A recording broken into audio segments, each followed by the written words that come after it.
who got you into baseball, Mike? Like, there's always a family member, right? Who got you into baseball? Yep. Mine was my dad. My dad from birth, born in Massachusetts. Maybe a Yankee fan. Thanks, Dad.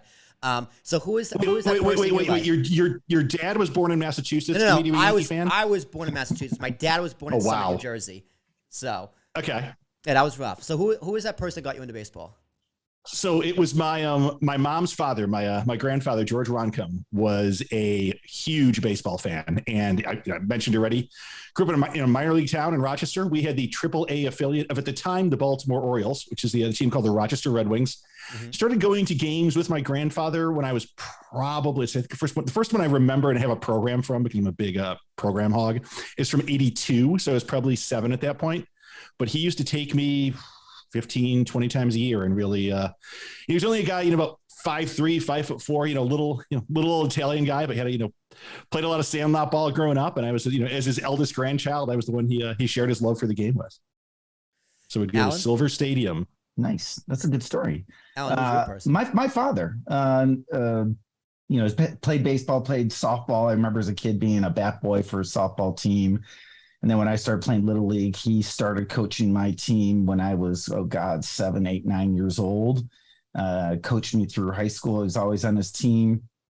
And he's still coaching today. He's in his mid-80s. Oh, wow. Coaches, he's a third base coach, first base coach for a high school team in Utica, Michigan, and loves it. So that's really, wow. That's so cool. That is he stuck with it in mid-80s. I always joke in Shelby Township, Michigan, I'm going to go home one day and there's going to be a statue of my father in one of the parks.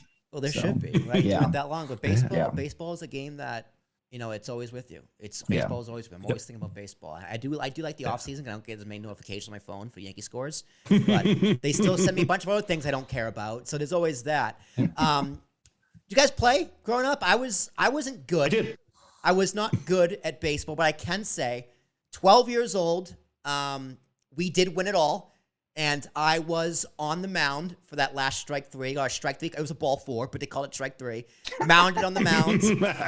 It would have been the greatest moment of my life at that time if it wasn't the Red Sox, and I was number 24, which in 2007, Manny Ramirez was in his prime on the Boston Red Sox. That's like the biggest irony of my life. I won the baseball championship when I was 12 years old, but as a diehard Yankee fan, I was Manny Ramirez's number on the Red Sox. Nice. Did any of your family even come to the games?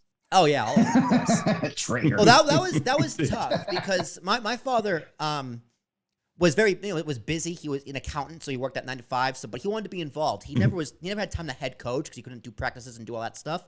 But he always coached. He did the book, so he would do like the writing, like however you do the book for baseball, keeping score. So he did that for my brother and for myself. So that season was tough because he had to go back and forth. So he was with me coaching, and like my mom would go with my brother, who would play on the night we call it Babe Ruth League, where they played on like 90 feet, the full diamond.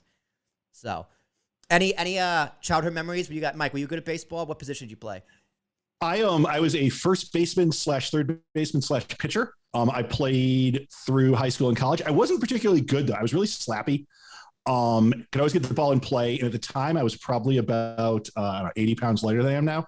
So I had some wheels. And I was able to, usually, run out that, swinging bunt that barely got out of the infield. But I was a decent pitcher, never threw particularly fast, but I was able to put a little motion on it. So, I definitely feel it in my elbow now, but I enjoyed my time as a somewhat mediocre baseball player. I had one home run as we were got older. We played in Babe Ruth, and most of the fields didn't have fences, so I just dunked it down the right field line. And I was in high school. I was running track, and I just ran so fast. I remember my grandfather was there. He's like he thought I ran funny, and I missed second. I missed second base. I just ran right over it. And when I slid home, I got up. I was like, "Shit! I missed second base." And luckily, I didn't get called out. But I almost went back. But I was like, "Screw it! I'm never gonna get this chance again. I'm running. I'm just gonna go home. If I'm out, I'm out." And we're walking back to the car. My grandpa's like, "Hey, William, you missed second base, right?" I go, I know, I missed second base. Every big moment in your career, there's like a mishap. Ball four, a strikeout, home runs. You miss the base. I'm a clutch. You would definitely. You definitely have an asterisk next to your name in the record books, just like Roger Maris did. Yeah. Allan, I don't know if you know this about me, working with me for a year or so. I'm a klutz, and weird things happen to me, goofy things happen to me. I mean, you should know. You shouldn't be surprised by this at all, that I missed second base, my only home run. Barry Bonds has an asterisk, so does Will Tarashuk. Asterisk career. Exactly. Hey, you're in good company or something. Roger Maris had one, so. He did, and luckily got that taken away. Now, last year. He got his record taken away too, sadly. Okay, let's touch upon that. So, are you gonna ask me about my baseball career? Allan, I was going to say Allan played too. I had a natural transition, but there you go, Allan. The EP pulled me back in. All right, Allan, baseball career. Tell me about that one time you give the man his due. Yeah, I'm called out on a BS play. I was an infielder early on, but then I switched pretty quickly to catcher. So I was a catcher most of my career. God bless you. My freshman year of high school, midway through the season, I got called up to the varsity squad. So I played 4 years of varsity baseball in high school, which was fun. Went to the districts. Definitely, I can tell you, is intimidating being a freshman in high school playing with a bunch of seniors. And then I went to Central Michigan. I tried to walk on my freshman year as a catcher and got cut. Came back my sophomore year as a pitcher, ironically, and made the JV team. So I played a season. Nice. I didn't know you pitched. I know you mentioned in the past that you caught it. I know that you're a pitcher as well. It's very, very cool. How are your knees from all that? They were growing up horrendous. I did the Tony Pena you were a move. runner. Yeah, and I'm a runner. You got dual action on those knees there, Allan. I had a lot of knee trouble in high school, for sure. Yeah. I think catcher was the one position I refused to play. It's like, I'm not putting all that gear in the middle of July. It's going to be too hot. And I'll say it, I was scared.